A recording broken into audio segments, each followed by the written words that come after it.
Kok lu nggak takut hilang? Gue tuh sayang banget sama Indonesia. Gue lahir di sini, gue pengen grow di sini, dan plannya gue pengen tutup usia juga di tanah air. Tapi justru karena rasa sayang itu muncul kekhawatiran, dan gue kalau boleh jujur karena nggak terlalu yakin sebenarnya kita ke arah yang benar atau Indonesia Emas 2045 itu sebenarnya agak impossible buat dicapai. Cuma gue minta tolong untuk ngerti konteksnya, kalian nonton sampai habis biar gue nggak hilang. Whoever governs Singapore must have that iron in him or give it up. This is not a game of cards. This is your life and mine. And as long as I'm in charge, nobody's going to knock it down. Jadi, that famous clip is from Lee Kuan Yew. Dia punya julukan namanya The Founding Father of Singapore. Gimana caranya di 1960 Singapura, negara yang kecil, nggak punya sumber daya alam, warganya dikit, merdekanya tuh telat dibanding Indonesia, itu bisa capai semua kehebatan dia dari semua aspek. Kita ngomongin ekonomi, kesejahteraan rakyat, sampai sekarang tuh megang status rakyat yang paling makmur di seluruh dunia, cuma kalah sama Luxembourg. Nah terus, kalau kita bandingin sama kondisinya Indonesia, yang merdekanya tuh lebih dulu, lahir udah berlimpah sama sumber daya alam, populasi kita masif banget, dan masih di situ-situ aja. Mungkin kalau kritik keras, beberapa bahkan ada kemunduran. Gue pas denger quote-nya si Dr. Sukidi Mulyadi, beliau bilang, kita tumbuh menjadi masyarakat yang berpegang teguh pada tradisi feodalisme, tradisi koncoisme, tradisi nepotisme, tradisi politik balas budi, dan tradisi yang lebih menekankan senioritas dan konflik kepentingan. Pertanyaannya, emang itu benar? Dan kalau benar, salah siapa? Gue punya kepercayaan yang kuat banget that leadership is everything. Di bisnis, CEO-nya yang salah. Di organisasi, ketuanya yang salah. Di negara, pemerintah. Dan satu prinsip yang gue pegang sampai sekarang sebagai pemimpin, it's never anyone else's fault, even if it is. Apapun yang salah di bawah, di dalam, di luar, yang menyebabkan kegagalan selama lo memimpin adalah salah lo sebagai pemimpin. Karena kalau kita ngomong tentang negara maju, di semua sejarah perkembangan ekonomi di seluruh negara di dunia, kesuksesannya itu bergantung sama pemerintahnya. Kalau misalnya mau bawa Indonesia ke masa kejayaan, kita harus bisa percaya dan bergantung sama pemimpin kita yang bakal bawa kita ke masa kejayaan itu. One thing I learned about business, pemimpinlah orang satu-satunya yang punya pertanggungjawaban paling besar untuk membawa sebuah organisasi ke masa depan. Lantas, apa yang kurang dari kepemimpinan di Indonesia? You know, some people think, oh, well, you know, we are a small place. If they could have just squeezed us like an orange and squeezed the juice out, I think the juice would have been squeezed out of. But it was a bit harder, wasn't it? It was more like the durian. You try and squeeze it, your hand gets hurt. Inside the durian, you know, so very useful ingredient. Di tahun 1965, Singapura itu akhirnya merdeka. Mereka lepas dari Malaysia, tapi di saat itu, 70% dari warganya itu tinggal di daerah kumuh. Lee Kuan Yew waktu itu berumur 36 tahun, mimpin Singapura dari tahun 1959, dan berhasil ngembangin ekonominya sampai 15 kali lipat. Pas kejadian, seluruh pakar sama pengamat ekonomi bilang, this is an economic miracle, sebuah keajaiban ekonomi yang berhasil nurunin pengangguran dari 13% sampai cuma 1%. Dan itu dalam 20 tahun setelah merdeka. Yang fast forward, ngebawa Singapura dari negara third world country jadi first world country dalam 40 tahun. Jadi pertanyaannya gini, bisa nggak negara kecil, bobrok, kemiskinan di mana-mana, banyak yang nggak punya rumah, edukasi nggak merata, mental rakyatnya tempe banget, jadi negara superpower di seluruh dunia dengan segala kekurangannya? Jawabannya bisa. Tapi di sini kuncinya tuh kepemimpinan. Kepemimpinan meritokrasi. Buat yang nggak tahu artinya apa, meritokrasi itu sistem politik di mana siapapun itu berhak untuk jadi pemimpin, tapi berdasarkan kemampuan atau prestasi. Orang-orang yang kompeten yang bisa pegang di jabatannya. Bukan masalah kekayaan, kelas sosial, apalagi masalah titik jabatan. In retrospektif, Indonesia tuh merdeka di tahun 1945. Sekarang udah sekitar 79 tahun berjalan, tingkat kemiskinan masih di angka 9%, dan kesenjangan ekonominya itu masih signifikan. Of course, gue nggak segoblok compare Indonesia sama Singapura apple to apple. Dari kepulauannya, geografisnya, dulu kita dijajah Belanda yang agak parasit lah, dan Singapura dijajahnya sama Inggris. Jadi memang starting pointnya beda. Cuma topik yang mau dibawa di sini itu apa yang dilakuin sama Lee Kuan Yew untuk dia bisa nge-progress Singapura dari negara yang bobrok jadi negara superpower. Nah waktu itu Lee Kuan Yew cuma fokus dua hal, self-reliant and efficient. Self-reliant atau bahasanya mandiri. Dia tuh tahu betul kayak Singapura itu sangat tidak punya sumber daya alam. Lo mau nanam apa di sana semuanya lumpur, nggak bisa numbuh. Jadi dia sadar sebagai pemimpin, lihat negaranya dengan warga-warga yang masih goblok, terus kepikiran ini aset paling kuat gue. superpower Singapura adalah orang-orangnya. Gimana caranya bikin mereka sejahtera, produktif, mentalnya kuat, dan ngedukung apa yang pemerintah lakuin. Karena fokus kedua yang dilakuin sama Lee Kuan Yew adalah to be efficient. Dan ini, itu kuncinya. Lee Kuan Yew fokus ke namanya zero tolerance. Pro kontranya, Singapura tuh dari dulu dilihat sebagai negara yang otoritarian. Dia keras banget, tapi saking kerasnya, mereka bisa punya budaya anti korupsi yang no-nego, yang ngelakuin dihukum keras banget. Tapi dibaliknya, semua pegawai pemerintah itu digaji sangat tinggi. Kenapa? Tujuannya untuk attract smart talent. Ini quote-nya dia sendiri. If there's no smart talent in the government, people will suffer. Rakyat tuh bakal menderita kalau orang-orang di pemerintah itu go. Kalau gue breakdown dalam bentuk prinsipnya itu lakukan hal yang benar dan orang akan menyukaimu. Bukan melakukan hal yang orang sukai biar kelihatan benar. Karena dia efisien banget. Nilai-nilai meritokrasi. Semua orang di pemerintah itu yang kompeten. Gak ada tuh titip-titip, gak ada tuh dikasih hadiah. Sampai di tahap semua program, semua kebijakan, semua janji-janji yang dia kasih ke masyarakatnya, gak ada satupun yang gak ke-deliver dengan baik. Kalau ada pun dikit. Kalian bisa lihat semua program-program yang dijalankan sama Singapura.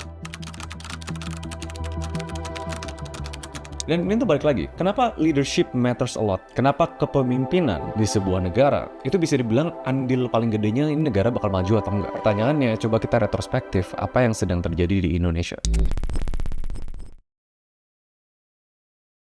Kesimpulan mereka ini non-state actor dengan motif ekonomi. Itu udah alhamdulillah dulu. Kalau karena orang nyerang negara, berat. Begitu kok alhamdulillah, Pak. Harusnya innalillahi, Pak. Ya berarti itu bukan tata kelola, itu kebodohan aja sih Pak. Kalian jangan salah nangkep ya, gue tuh peduli banget sama Indonesia. Tapi kalau lu peduli, lu harus sadar dan mengakui segala keburukannya. Karena gimana cara lu solve sesuatu kalau lu nggak mengakui kesalahan? Kalau di sini kita udah paham ya, meritokrasi itu menaruh orang yang tepat di posisi yang benar. Lawan katanya itu kakistokrasi, dan itu serem banget. Kalau sampai terjadi, itu kehancuran dari negara manapun. Dimana orang-orang di posisi tertentu bisa menjabat dan memimpin negara yang pemimpinnya itu dari warga negara yang paling buruk, paling tidak memenuhi syarat, dan paling tidak bermoral. Dan itu definisinya kakistokrasi. Di sini gue nggak bilang Indonesia tuh udah di tahap itu, tapi bisa aja ini sebuah possibility. Gue nggak bilang semua ya, tapi ada bagusnya kita ngelihat pejabat-pejabat di posisi tertentu, apakah prestasi dan kredibilitas mereka itu kompeten dan memadai untuk posisi tertentu. Kalau enggak, salah satu yang dimention sama Dr. Sukidi itu masalah politik balas budi. Bantu saya sekarang dan saya akan memberi Anda posisi di masa depan. Itu udah jadi kritik masyarakat yang gue udah sampai di tahap ya udahlah, asalkan orang yang dititipkan memang punya kredibilitas dan kemampuan untuk benar-benar bisa kerja. Tapi kalau kita berkaca sama isu-isu belakangan yang viral, perihal kebobolan dan background pengalaman pendidikan dari orang yang menjabat posisi tertentu, of course rakyat tuh jadi bertanya-tanya, bisa nggak sih Indonesia tuh pegang nilai-nilai meritokrasi kayak di Singapura?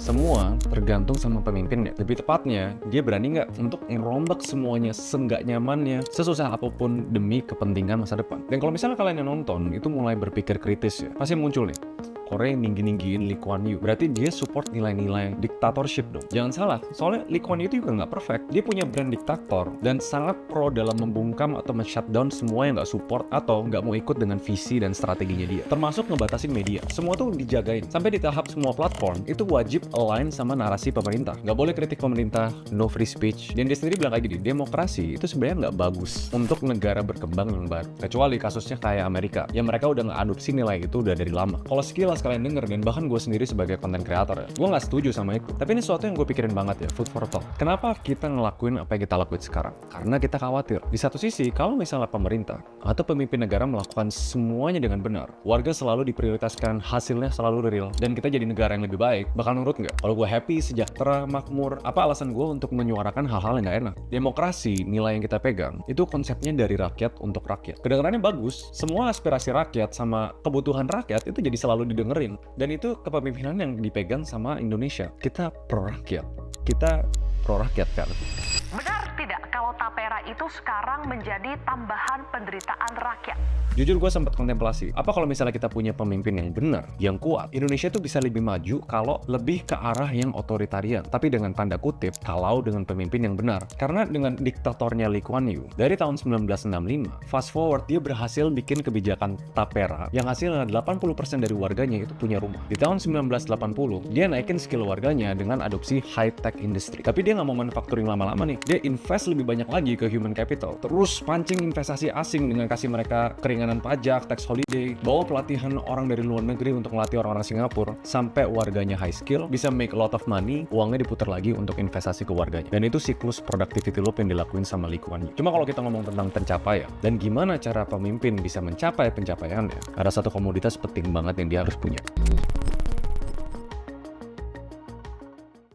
Realitanya tuh gini, pemimpin yang terpilih itu nggak mesti pemimpin yang terbaik. Namun, pemimpin yang punya tingkat kepercayaan paling tinggi dari masyarakat. Dan emang itu realitanya. That's how democracy work. Rakyat yang memilih. Itu pentingnya komoditas kepercayaan. Dan sedihnya, itu seremnya juga. Komoditas yang di era digital sering disalahartikan jadi popularitas. Karena kepercayaan itu beda dengan popularitas. Gue mau ulangin quote yang gue sebut di awal video. Prinsipnya, lakukan hal yang benar dan orang akan menyukaimu. Bukan lakukan yang orang sukai agar terlihat benar. Kecuali ada yang tidak suka melihatmu melakukan hal yang benar. Gua ini kerja baik aja mau dipenjarain orang. Dengan segala kekurangannya dan segala blundernya, menurut gua, Ahok itu nunjukin sisi kepemimpinan yang tegas dan baik.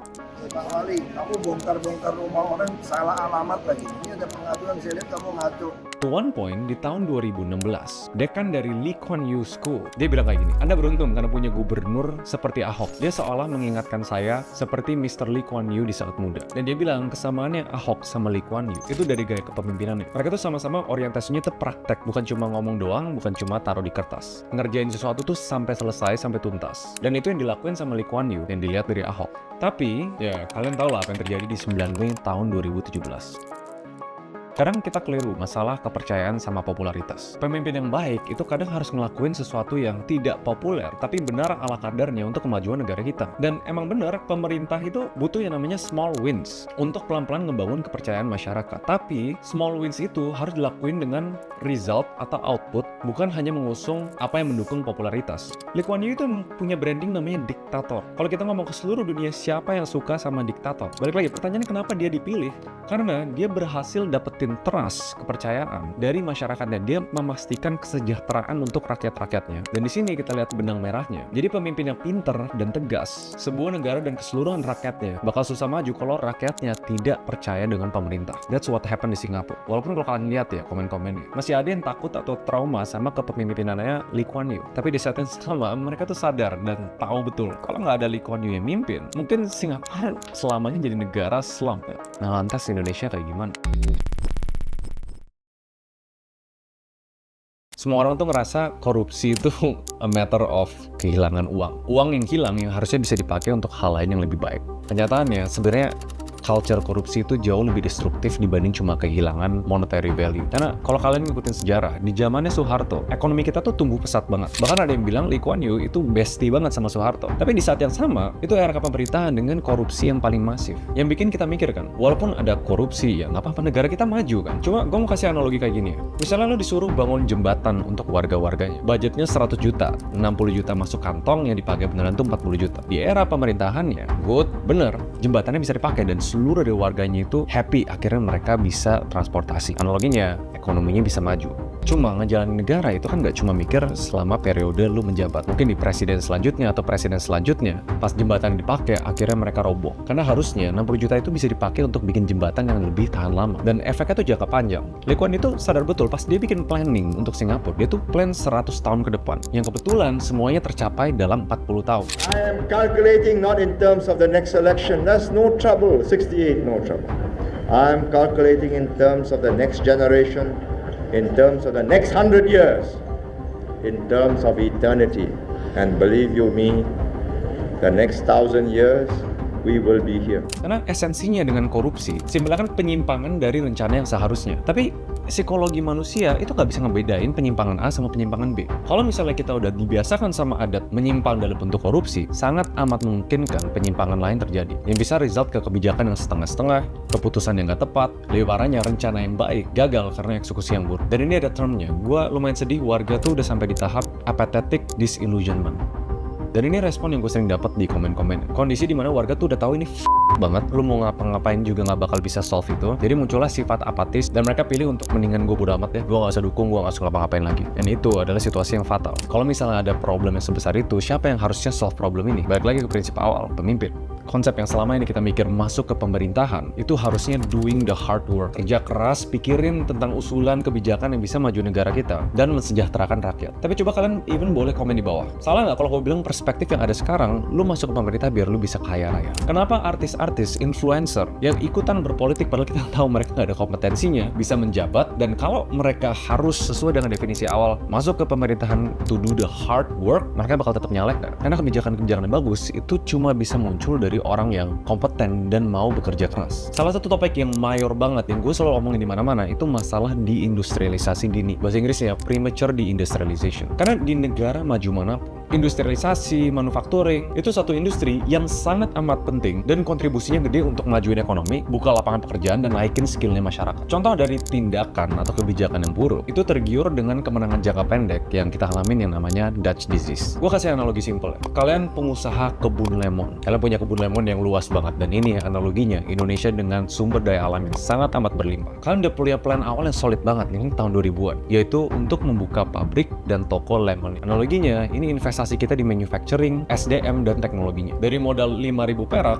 kita bisa ubah jadi 15.000 perak. Tiba-tiba harga lemon itu naik jadi 7.000 rupiah. Gak mikir panjang, langsung banting setir. Gue gak usah bikin lemonade, mendingan gue jual lemon mentah aja. Ditinggalin tuh peralatan, investasi di SDM, toko-tokonya. Analogi simpelnya tuh kayak gitu. Dan yang lebih lucu lagi, pas kita jual lemon kita harga 7.000, kita malah beli balik dari luar lemonade yang harganya 20.000. Yang lebih untung siapa? Ini contoh-contoh kebijakan yang kelihatannya kayak big win di awal, tapi sangat menyakitkan di jangka panjang. Lapangan pekerjaan jadi nggak keserap, teknologi jadi nggak keinvestasi. Di saat Vietnam sekarang bisa produksi 72 komponen dari 360 bagian untuk bangun iPhone, Indonesia cuma bisa bikin 2. Dan ini contoh-contoh yang real, yang menurut gua berdampak ke kenapa warga-warga kita sekarang low skill, pengangguran, setiap perkembangan ekonomi yang ada, lapangan pekerjaan tuh nggak bisa nyerap warga-warganya. Dan sedihnya, ini cuma satu dari sekian banyak contoh di mana Indonesia tuh ketinggalan. Bahkan beberapa mengalami kemunduran. Which balik ke poin terakhir yang gue mention di awal. Kita masih ada waktu 21 tahun untuk merealisasikan Indonesia Emas 2045.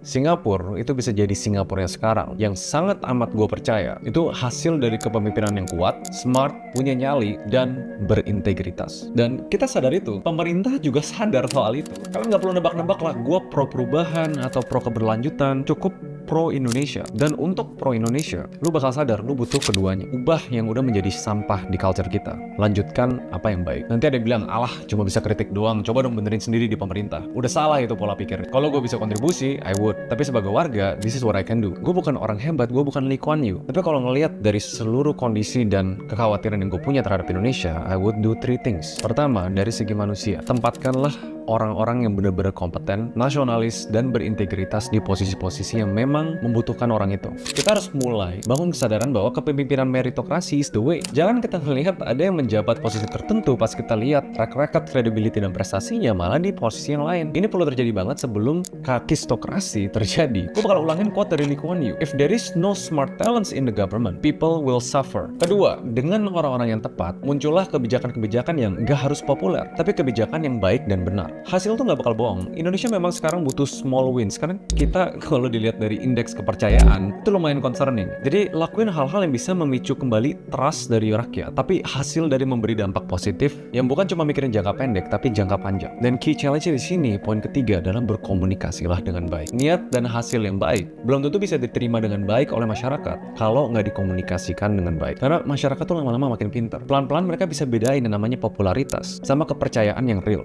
Kalau sampai harus bikin kebijakan yang nggak populer, so be it. Lakuin anyway, tapi harus bisa komunikasi dengan baik dan komit untuk ngelakuin dengan jangka panjang, bukan sekedar buat memenangkan popularitas. Menurut gua, kita masih jauh dari yang namanya Indonesia Emas 2045. Dari indikator ekonomi aja, beneran bisa nggak kita naik ke angka yang kita daba-dabakan, yaitu 7-8%? Bisa nggak kita tahan rupiah kita di bawah 20.000? Bisa nggak data kita ke depannya nggak kebobolan lagi? Kunci dari video ini yang mungkin bisa diambil untuk kalian yang nonton bukan sekedar untuk instansi pemerintah, leadership, atau kepemimpinan yang kuat is everything to an organization. Dan kita sebagai rakyat tinggal di Indonesia berhak untuk bisa menagih itu. What do you guys think? See you guys next video. Bye-bye.